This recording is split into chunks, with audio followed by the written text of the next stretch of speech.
The following story has been brought to you by StoriesToInspire.org. In 1977, there was a movement in the Israeli Knesset to try to pass a bill that would legalize abortion. Spearheading the campaign was the Ministry of Justice, the Sar Mishpatim, and his name was Shmuel Tamir. When the Rabbanim, and really any frum person in Klal Yisrael, heard that Israel was trying to legalize murder, there was tremendous consternation and concern. And the Rabbanim decided to send a mishlachas, a group of Rabbanim, to speak with Shmuel Tamir and to try to dissuade him from going ahead with this terrible idea. Amongst the mishlachas, amongst the group of Rabbanim, was Reb Michal Stern, the beloved Rav of Ezras Torah, and Reb Raphael Levine, the son of Rabbi Levine.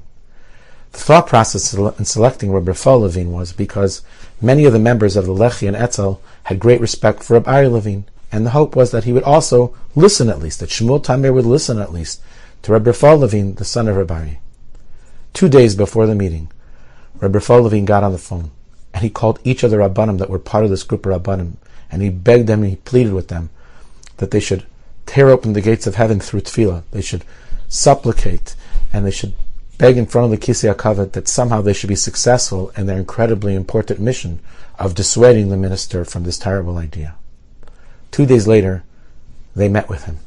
And as the Rabbanim sat with Shmuel Tamir, Reb Raphael Levine introduced himself and said, "My name is Raphael Levine, I'm the son of Rabbi Levine." And indeed, Shmuel Tamir's eyes lit up. He goes, well, Rav Shalan, Rabbi was our Rav. What do you want to say? He turns to Reb Raphael Levine and he says to him, "Go ahead." Raphael says, "I want to share with you a short story." He says, "When I was much younger, a secular couple knocked at our door one day. They come inside, they wanted to speak to my father, Rabbi Levine. My father sits them down, and a large argument ensues between the husband and wife. Turns out that the wife was expecting a child. The husband was in medical school, and he did not want to bring the child into the world. He felt the child would impede his learning and just generally life. He didn't want the child, and the wife very much wanted the child. And they couldn't come to an agreement, so they came to the rabbi, Rabbi Levine. Everyone respected Rabbi Levine, even the secular. They sat on Rabbi, and Rabbi listened to both sides. Rabbi spent over an hour trying to persuade the father that they should bring the child into the world. The child would only bring nachas, would have a big impact. By the end of the hour, the father was persuaded, and he agreed that they would let the child live, and they would bring the child into this world and raise the child with love. And Reb Raphael Levine leans across the desk, and he looks at Shmuel Tamir, and he says, not long after this disagreement, this couple had a baby boy, and they called him Shmuel.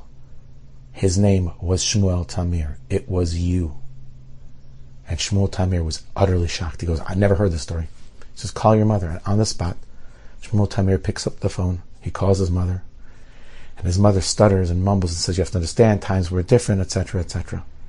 He slams the phone down. He looks at the Rabbanim and he says to the Rabbanim, you have nothing to worry about. This bill will never hit the Knesset floor as long as I'm the Sar Mishpatim.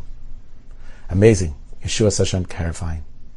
On the way out, Reb Michal Stern turns to Reb Raphael Levine and he says, I don't understand something. You knew the story 2 days ago? Yeah. He says, so why'd you call us and ask us all to daven? I mean, it was a slam dunk. And Reb Raphael Levine said something so powerful. He goes, slam dunk ahin, slam dunk aher. Story this way, story that way. Without tefillah, we're nothing. Fakert, the reason that the story had an impact was only because of our tefillah. An amazing story of Hashgacha Pratis, but also an incredible story about the power of tefillah. Let's try to see the Rebbeinu Shalom in our lives, but more importantly, let's make sure that we connect him through tefillah. Enjoyed this story? Come again. Bring a friend. StoriesToInspire.org